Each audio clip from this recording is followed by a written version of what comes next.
Okay.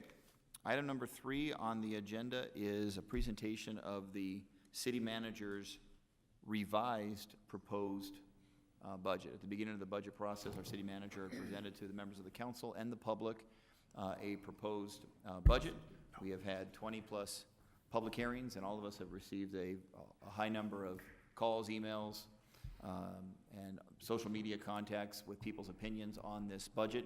Our city manager has taken that into account and is now proposing a revised budget. Well, there will be no vote on this budget here today. Obviously, we'll take any public comment that may come up. Our final vote on the budget, I think, will be on the 20th, so a couple weeks away. But with that set up, Mr. City Manager, would you please present your proposed revised budget, or your revised proposed budget, I guess, more appropriate, please. Thank you, Mayor, members of the City Council. I'm here today with Mario Paniagua, our Budget and Research Director, presenting the City Manager's proposed budget for your information and review. This budget is scheduled for your action, as the Mayor noted, in 2 weeks on May 20th. And so this item today is just for information and discussion. I want to begin by thanking each of you for your leadership during the public comment period on the budget during the month of April. I had the opportunity to join each of you for at least one budget hearing in the city, and I appreciate how you encouraged feedback and dialogue and participation. This process of more than 20 public hearings is what makes Phoenix's budget distinct, and it does make a difference, as you'll see in this presentation. As the Mayor noted, we received more than 1,700 comments in all different forms. Every budget tells a story, and I believe the story of this budget is this: city services are too important to lose, and shared sacrifices will save our city services. The budget hearings made it crystal clear that our community is passionate about the services we provide. Senior centers, food programs, parks, recreation centers, swimming pools, libraries, street maintenance, graffiti removal, blight removal, arts and culture, bike facilities, police and fire response and prevention services, accessibility, community prosecution, courtrooms, technology and communications, and even the support staff who make the city function efficiently behind the scenes. The highest priority for this budget is to save city services. That's achieved by everyone pitching in. If everyone does something, no one has to do everything. There's about 1% of revenue assumed, new revenue assumed. There is, as noted, a 1.6% reduction in compensation packages across the board assumed for all city employees, from the city manager all the way through each of the 14,000 employees at the city.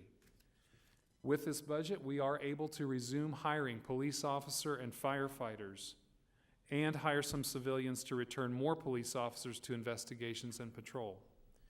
And there's also, of course, ongoing efficiency efforts that must continue. These approaches I just listed mean that there's one thing that is not needed in this plan, which is cutting services. I want to thank the employees of this city who've stepped up during the process to share in the sacrifice. They've shown their belief that the reason any of us has jobs as city employees is to serve the public with great services.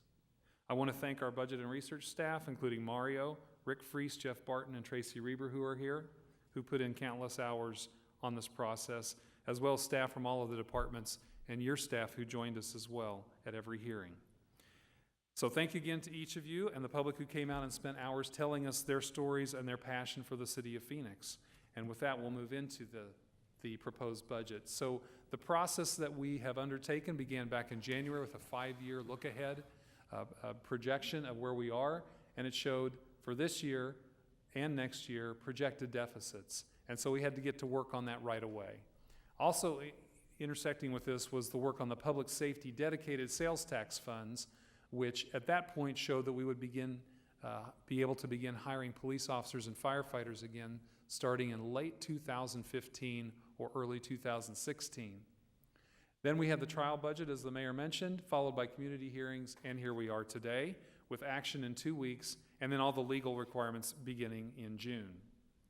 So where we began, of course, was a $37.7 million deficit, which assumed, based on at that time, assuming that the current costs to continue the labor contracts as they are and no new revenue. And those were two big assumptions that now the proposed budget does something with. And as you recall, it showed that there was a $37.7 million gap, including some additional internal investment that we needed to get back to. Why is there a deficit? Well, the budget this year has $10 million more of revenue than the budget for 14-15 has $10 million more revenue than the budget did for 13-14. But on our expense side, we had $47 million more of expenses to simply continue doing the things that we were already doing. And the largest part of that is our investment in our employees, particularly in pension and healthcare costs. And while pension reform does make a big difference, and it will take effect over the next 25 years, right now in the short term, we still do have pension cost increases, mostly for public safety, but also for some of our civilians.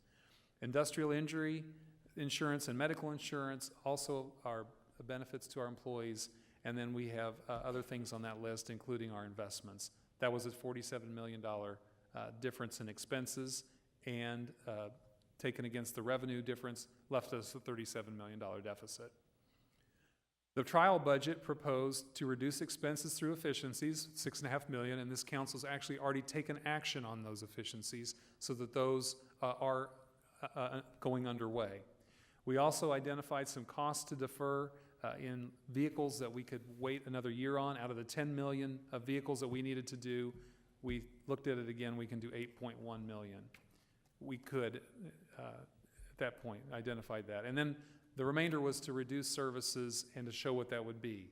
And that was because at that time we were not able to make any confident assumptions about labor contracts nor about any new revenue. And those two assumptions have now changed in this intervening time period, which I'll explain. Community input matters. We held, as I said, more than 20 budget hearings, 1,700 comments through hearings, emails, calls, Twitter, Facebook, texts, you name it. It's been recorded and distributed to the public in the minutes. And the main message that we received was that city services are too valuable to lose. So the proposed budget has more strategies now that we have them. So again, reduce expenses through efficiencies, as we talked about. That's $6.5 million. Deferring costs and using alternative fund sources, which we'll explain. We found some other things, including Grand Canyon University, some other resources to purchase large equipment, not the general fund. It's $3.7 million. Reduce the assumption that we will be able to reduce employee cost growth by $16.5 million, which is the equivalent of a 1.6% across-the-board reduction to all city employees. Adding revenue, an assumption that we will be able to add revenue, which is about 1%, $11 million, and reducing services is 0. And with that, I will turn it over to our Budget Director, Mario Paniagua, to talk a little more specifically about where this goes. Thank you, Ed. Good afternoon, Mayor, members of the City Council. This gives a little bit more detail on this slide as to those items that Ed was just referring to that have changed. The first two items that you see, efficiencies and the vehicle replacement deferral, are actually the same ones that were included in the trial budget. So we're going to continue to propose those. The efficiencies, as mentioned, have already been implemented. A new item on here is to take one of the vehicles, a fire ladder truck, and use available funds from Prop 301, from the fire funds, to replace that vehicle for about $1.1 million. The public-private partnership with Grand Canyon University, about $125,000 for drowning prevention and graffiti busters. We also made a change to the proposed contingency fund, and the contingency fund will still grow, but this would take it from $43.7 million, which it is currently, to $45.3 million, which is still the highest, and it still continues us on the path to grow to 5%, which is our goal. We would go from 3.9% to 3.95% of the operating budget. We're also proposing to commence the second phase of central booking in police on September 1st of 2014, which saves about $200,000 in 14-15. And again, what that does is it completely civilianizes the central booking unit in the police department, which frees up 15 police officers to be able to move back to patrol and investigations. This list continues with the $16.5 million in reducing the compensation costs of employees across all labor units, the $11 million in additional ongoing revenue. We also show on this list one-time proceeds that would come from the sale of excess properties next year. Because those proceeds would be one-time, we would recommend that those only be used for one-time expenses. The first we show on here is $500,000 for the expected fall election in November of 2014, and the rest would be used for technology costs and to defer public safety technology costs for replacement of the fire computer-aided dispatch system, their 911 system, and the upgraded police records management system. Altogether, the deficit is reduced to zero without reducing any services to the community. So you can see on this slide, the chart that we showed you earlier with the $37.7 million gap has changed. The costs have come down by about $26.5 million. The revenue is increased by about 1% or about $11 million, and that brings us into balance.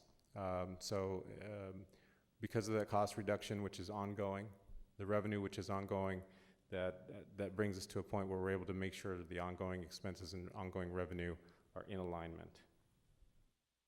The revenue, specifically the $11 million that we're talking about, is going to come from some combination of the items listed here. These are all of the items that have been posted on the city's website for the legally required time of 60 days. The council authorized the posting of these items to begin the public comment period, and some of these items would be proposed to be added and implemented for the $11 million of revenue. They include additional excise tax of $1.50 for residential municipal services bills, grocery bag fee, recreation senior pass, annual pass increase, sports team athletic field usage and lighting fees increases, and then parking meter demand-based pricing are all components or pieces of this list. On the cost side, the majority of the reductions would come from the 1.6% reduction to the cost of employee compensation that is assumed across all of the city's labor units. It's important to note that even with that reduction in total compensation cost, there is significant investment in the city employees through ongoing funding of the pension system. $18 million is the increase for just this year in the general fund for pension costs. If you look back over the last 5 years, it's $61 million. And the health insurance costs in the general fund are about $3 million up this year, $19 million over the last 5 years. And what these changes are able to bring are the preservation of the services that had been discussed in the trial budget as potentially being reduced. Fire prevention, fire crisis response, the civilianization of central booking and keeping the central booking open. There was even a possibility that that could close if the service cuts had to go that deep. That would return 15 police officers to the streets. Police air support, senior centers, all of our pools, all of our swim and dive teams, all of our community and recreation centers, the community prosecutors, city courtrooms, graffiti busters, neighborhood code enforcement, our homeless shelter funding, arts grants funding, and all of the internal services that are necessary to maintain an efficient and well-functioning organization would all be preserved.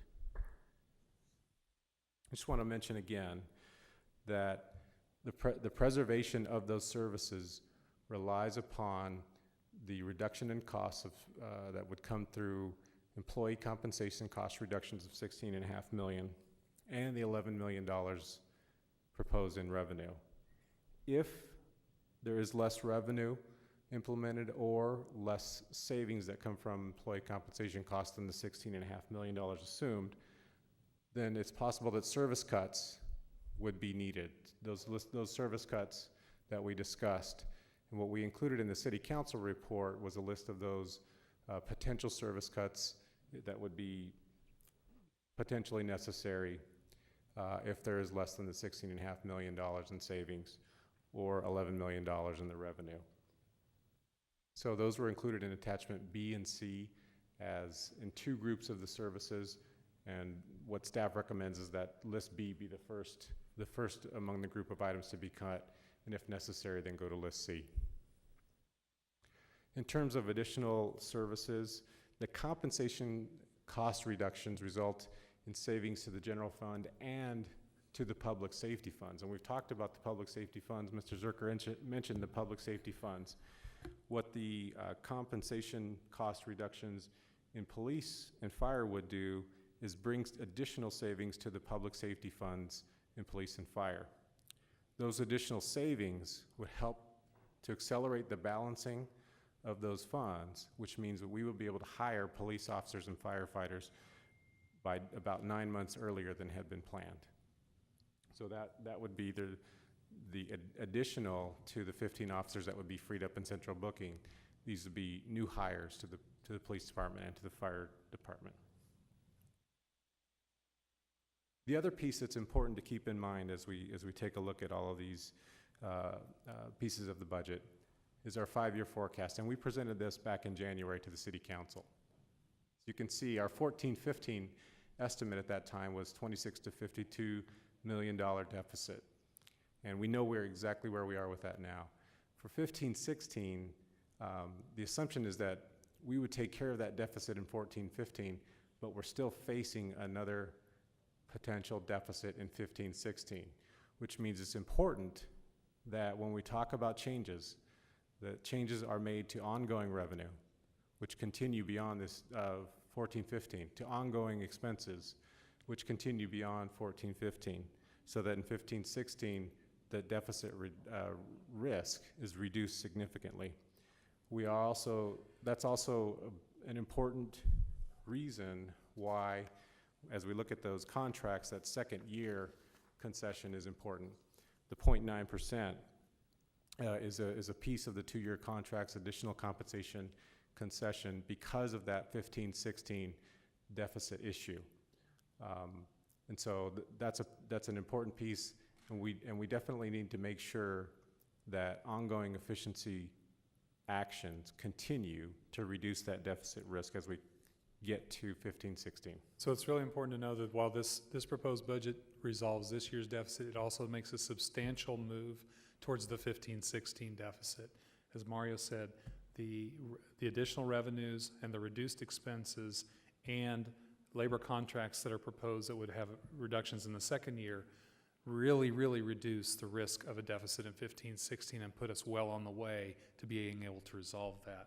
So in conclusion, the 14-15 budget is really based on shared sacrifices, small shared sacrifices, saving city services through revenue and concessions. We do continue to invest in our employee benefits, as we said. So while the compensation packages we recommend are reduced, we are continuing to invest in other aspects of compensation like pension and health care. Our efficiency efforts will continue. We've preserved all services, and we even are actually able to begin hiring police officers and firefighters in this next budget year, whereas before that was not possible. With that, Mayor, members of the council, we are happy to answer questions and take any inputs you might have. Thank you very much. I have a single card on this item, so I'll take this card first and then turn to the members of the council. Ms. Greta Rogers, you should provide testimony on this item.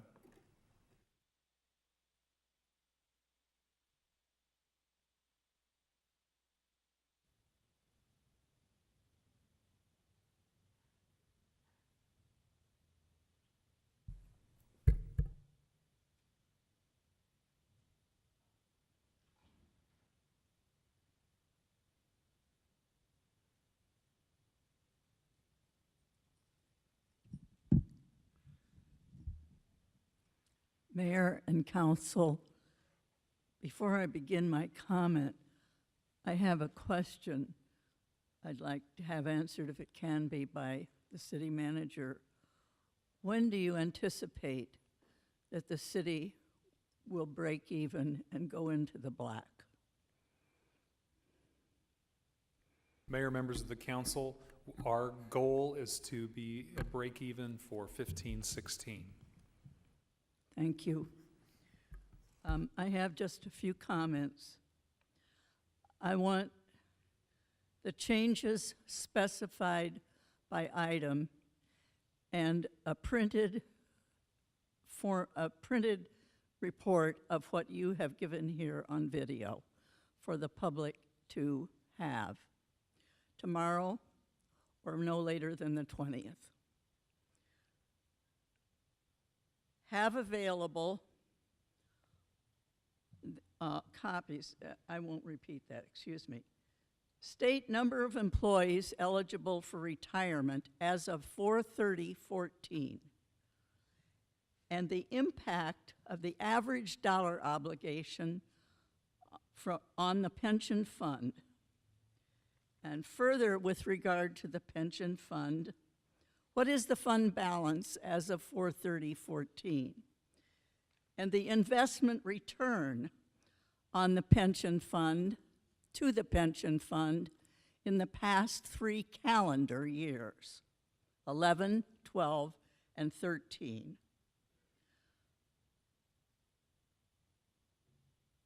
I reemphasize the right action for council to participate in the shared sacrifice. And I know you can do this only within your body because you're elected. This is nothing that management can propose. But it is your obligation to participate. And I recommend that you counsel together on this and have the spine, the integrity, and the ethics to do it. I recommend 6% because the body of the full complement of employees has given up 3.2, and this will add to the 3.2, the 1.6. Actually, the total of it will not be that much because restored has been 1.6. But nevertheless, they have participated and you have not. Please do the right thing. Thank you. All right, thank you very much, Ms. Rogers. This is the opportunity for members of the council to give any input to our city manager on his revised proposed budget. We will not be voting on this item today, but rather we'll have our final budget vote on May 20th. Any comments or questions from members of the body? Councilman Gates? Thank you, Mayor. Thank you, Ed and Mario, for this budget. I think that this process up to this point has again shown the value of the way that the city of Phoenix does budget hearings. The thousands of people who came out, who attended, we heard their voices, you heard their voices, the people who participated via social media. Again, a very good process and a much better product that I think we've got a long ways to go, but a much better product now than the initial budget that you came out with. Most importantly, obviously, the fact that the closures of the community centers and the senior centers are gone. We heard that. We all heard that loud and clear, so thank you very much for doing that. You know, I come from the private sector, and I understand that there are, you know, what we have to do in the private sector and what the city has to do is focus on what our core mission is. And those things that are outside of our core mission, we need to cut. And so I've gone through, I appreciate you putting together the possible service reductions. I've gone through those, and I encourage everybody to go through those and look at those. That's where we can kind of get beyond the speeches and everything and actually look at what would people cut and what wouldn't they cut. And having gone through that, I believe that there's over $4 million in here that we can cut, and it's not going to affect vital city services. And so that's a discussion that I'm going to engage in here over the next few weeks as we go forward to a final vote later on in May. I think that we need to continue to push ourselves in efficiencies, but I'm happy, obviously, efficiencies have gotten us closer. I'm happy to see the inclusion of $400,000 from the contingency fund. I would argue we could take even more, but that's, again, a step in the right direction. As I said last week, you know, this is our rainy day fund, and if it isn't raining now, when is it raining? And then the final thing, too, I'd like to add, and I'd like to thank Councilman Valenzuela for his work on this, but the public-private partnerships that are in here, specifically Grand Canyon University, and I thank them for stepping up. And again, I look for the opportunity of others to step up throughout our community to help us as we move forward with this process. Thank you, Mayor. Thank you very much, Councilman. Other comments by members of this body? I do. Councilman Zizio, please. Thank you, Mayor. And I may have additional questions as, other council members bring it up. One of the things that Councilman Gates had just talked about too, and you've heard us drive this home, it's the strategic functions, core mission, which ones are your core mission, whether they're strategic functions. It's literally coming out with the plan or the identification of what is our strategic functions of the city of Phoenix and which are not. And the ones that are not are the ones you put into the budget for cuts. Those are the ones you look at. I'll have to admit, I think that there's more than $4 million on the table, Bill. I'd like a lot more on the table.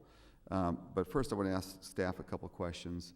When we look at these one-time expenses, the fire truck that's being moved over, is that are those the same 301 funds that were in financial difficulty? We're moving them in, so we're creating a bigger debt into that, or what's going on in that? Mayor, Councilman DeCiccio, thank you for asking that. The Prop 301 was a voter approved in 1993 for public safety, and fire is a part of that, and so the equipment is allowable as part of that.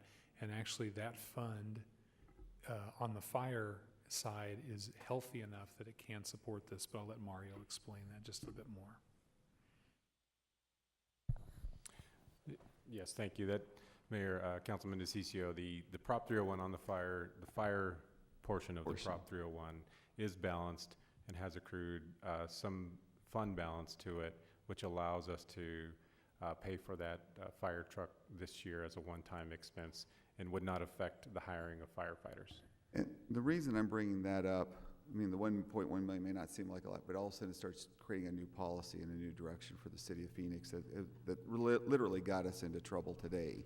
It's literally taking money from certain funds to be able to take care of your short-term obligations that create long-term problems for the city of Phoenix. And we're going to see that with our property tax. But the question I've got is, how much money do we have allocated in this budget here for just one-time expenses?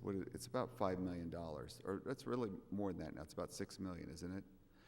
Why wouldn't we, as a council, look at a plan that says these capital expenditures are going to be paid for by one-time sale of property?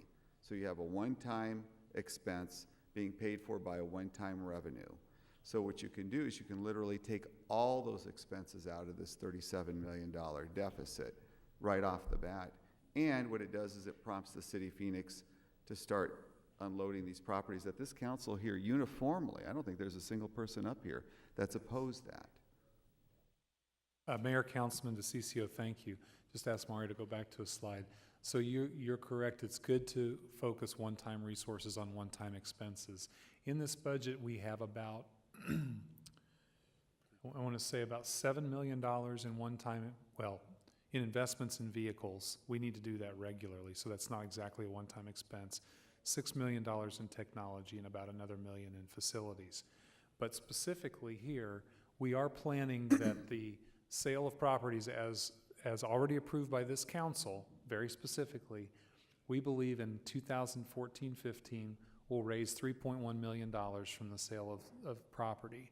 And that we were proposing using that not to fund ongoing things, but to fund what we expect will be an election this fall, a special election, and what will be a significant one-time expense in the replacement of fire CAD and fulfilling the remainder of the upgrade to the record management system. So to your point, we are projecting using one-time sale of property to fund that. And I would say this, should we be able to sell more property, that fire CAD system is more expensive than that. So that would help us on the multi-year project there. And that's where I'm going at here. The 3.1 that you've already identified, is it 3.1, I think, total? Yes. That you've already identified, that could easily be $6 million. This city can find $6 million in the sale of property pretty quickly. It's taken us 1.5 years to get to where we're at right now we still haven't sold anything. I know we got something on the budget, or in the council tomorrow, but it needs to be, the one-time revenues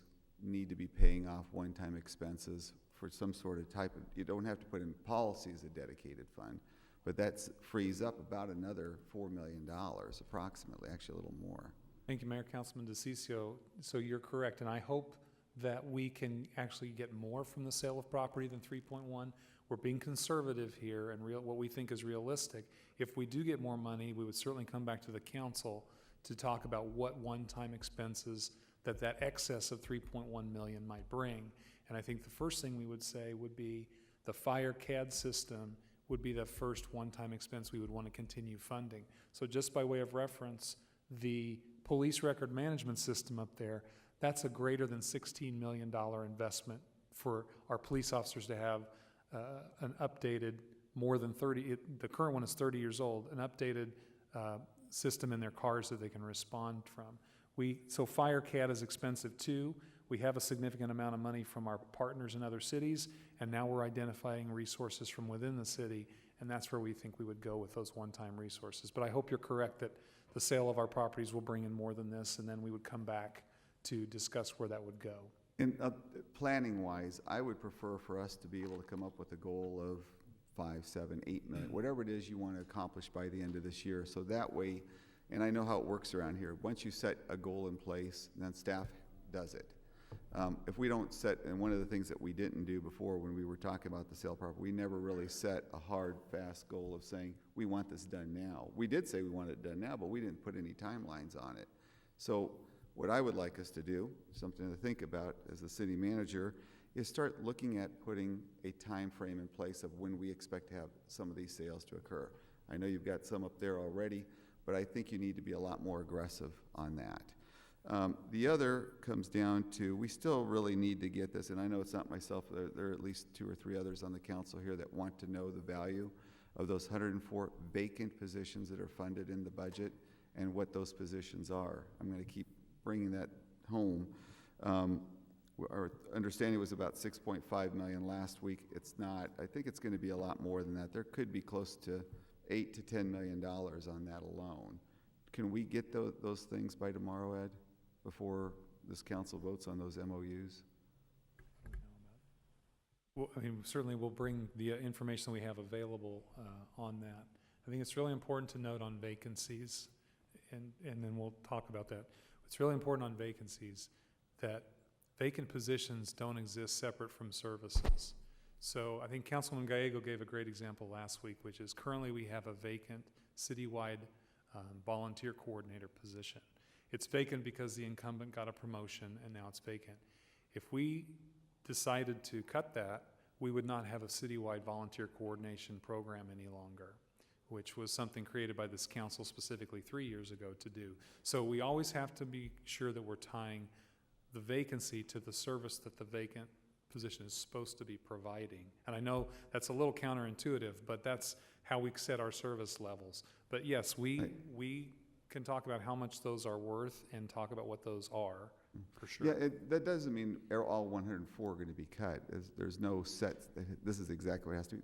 Obviously, some of them are critical. Some of them, as Councilman Gates would say, are part of the core mission, some aren't. But if there is a potential of a savings in there, even $2 or $3 million, or even $4 or $5 million, I mean, the budget you've got proposed here, you know, one cuts police, and we've talked about that, but the other part of it raises taxes on the public. So wouldn't we want to start looking at those as a council, as a policy body, to say maybe we don't need to make all those, you know, maybe instead of 10.3 million in new water fee increases on this new excise tax, it's about 10.3 million, right? The public's going to be shocked by that. I'm going to tell you right off the bat. How much is it?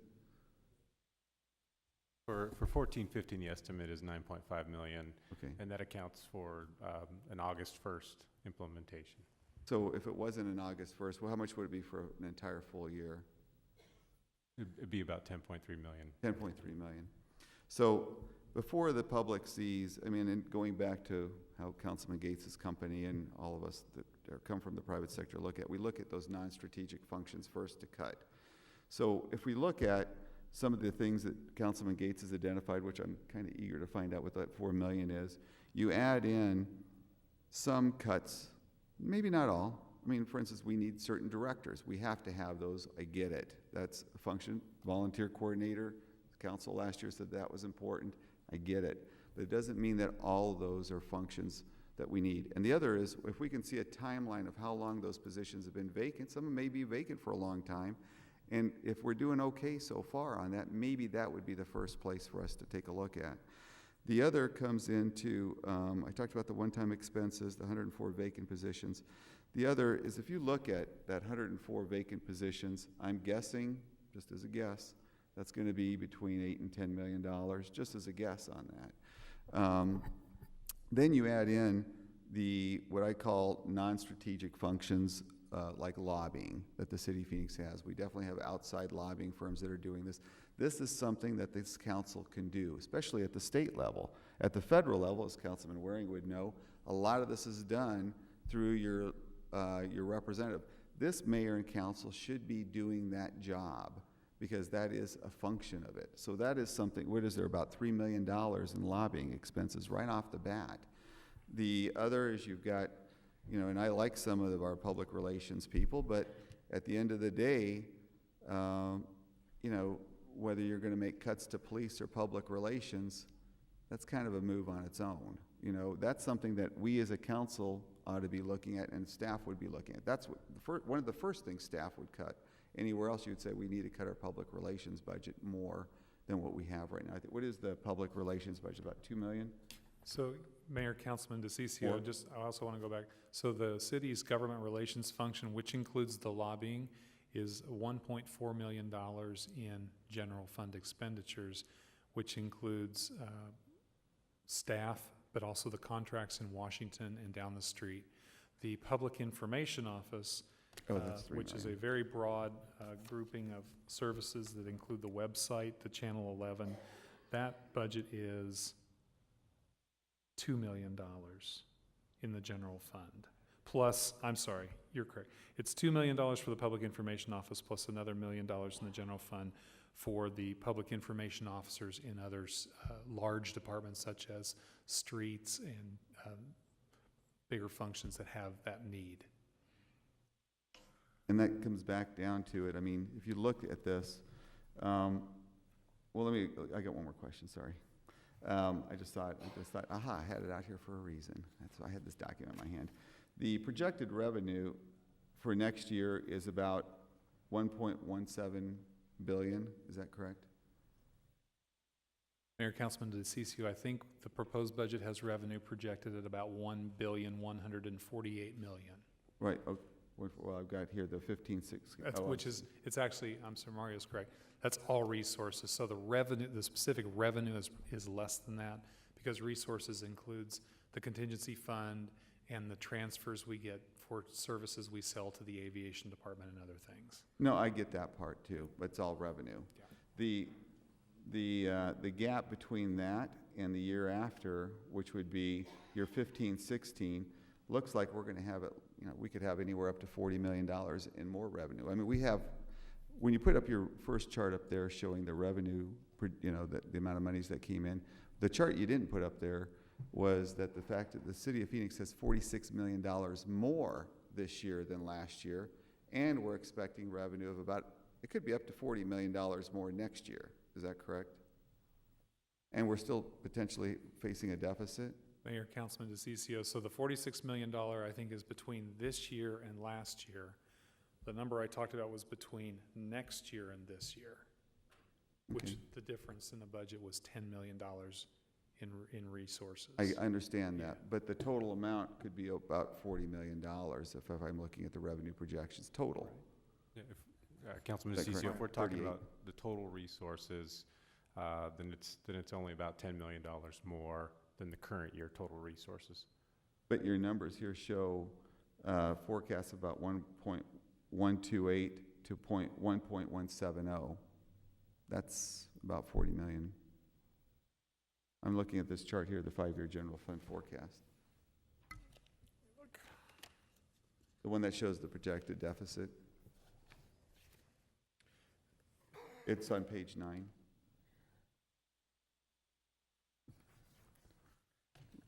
Councilwoman Pastor said it's on the slide, up there. So the 5-year forecast, you have to understand, is just that. It's a long look ahead. Right, And the point of this is 1170 is the high right, part of the range. So we don't know what the revenue is going to be for 2015, 16, because that's 18 months from now. But what we're saying is that when we looked at this 5-year forecast in January, what it showed us is that we need to be very careful not only for this year, but for following years. And that's why the strategies in this budget really are designed to be an ongoing set of strategies where we need to have a little bit more revenue and we need to address our costs in this year and also in 15, 16. And when you do those two things, you start shrinking the risk of that gap down to a point at which, through our ongoing existing efficiency efforts, I believe that we are going to be able to manage that to, as I said to Ms. Rogers, having a break-even budget for 15, 16. We're way, way, way ahead of ourselves on that. The point of it was just to say the decisions we're making now about revenue and expenses have ramifications for the future. And to your point, it's why you don't want to fund pay raises through one-time resources, for example, because that's going to come back in later years and be a Agreed. problem. So, your point was No, correct. totally agreed on that. What I'm trying to get at, though, too, is when you look at this, and you take into account, I assume that you're forecasting now, what, about a 3% growth? Is that where you're at? I'm just guessing. Councilman look at- DeCiccio, for 14, 15, the projected growth of general fund revenues would be about 3%, but that would be before the proposed revenue would be added. Right. And then what's your proposed growth revenue projection for 15, 16 then? You should be right around 3, 3, 1. And I It's don't know about those It's numbers. about the same, might even be a little bit lower than that. A little lower. So even at the 3% revenue growth, which we had this year, and we're expanding revenues, that 3% is more on what we had before. It's a compound number. We should be, if we had 46 million more this year, we should be looking at close to 46 million more next year. What I'm trying to get at here is that it's not a revenue problem here at the City of Phoenix. It's literally an expense problem. You can't have that kind of revenue growth and not have some level of balance in your budgeting. You can't have that. That's an incredible amount of money's coming in every single year, between $40 and $46 million more a year. Mayor, Councilman DeCiccio, one of the things to keep in mind for next year is that, for 15, 16, is that because the food tax sunsets in 14, 15, that automatically reduces that number that we're planning for 15, 16. So things like that mean that the revenue is not growing at that pace. Got it. And we've had 5 years to plan for that. Okay, so what I'm trying to get at here is that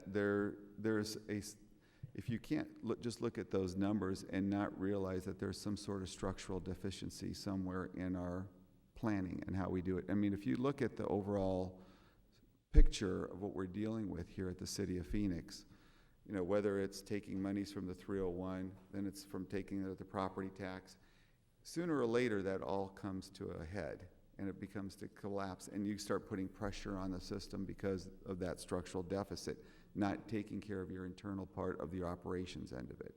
So it's just more of a fair warning thought, but the types of gimmicks that we've been using, or that the city's been using, I think a few of us have been voting against those gimmicks for this very reason, is that those gimmicks are eventually going to create some level of collapse somewhere, somehow. It can't contain that. It doesn't work. So the final and the most difficult question that I've got here, the City of Phoenix has long maintained that preserving its credit rating was the most, not the second most, but the most important thing in every single item that we've ever dealt with. They were built into MOUs. They're not in these MOUs this time, are they? Are they? Mayor, Councilman DeCiccio, we do not have a trigger that's related to the bond rating Right. in these MOUs. So essentially, for the first time ever, it's almost disappeared off the radar screen. Maintaining the Mayor, credit. Councilman DeCiccio, that trigger was, last time was the first time that had ever been put in an MOU, so this wouldn't be the first time ever. What I would say about the budget, though, to your point is, I think that this budget is responsible in terms of a message to rating agencies, because of what it will communicate to them is that on the revenue side, that the city council, the Phoenix City Council is willing to address revenues and is not afraid to shy away from revenues. And on the expenditure side, it will signal to the rating agencies that the Phoenix City Council is not afraid to address ongoing employee costs. Both of those messages are very important to rating agencies as they decide whether a city has the political will to make difficult decisions that might not be popular in the short run, but that provide a longer-term balanced budget forecast. So I think the budget itself, it is a communication to the rating agencies that the council, if the council passes it, is able and willing to take significant steps to address ongoing issues.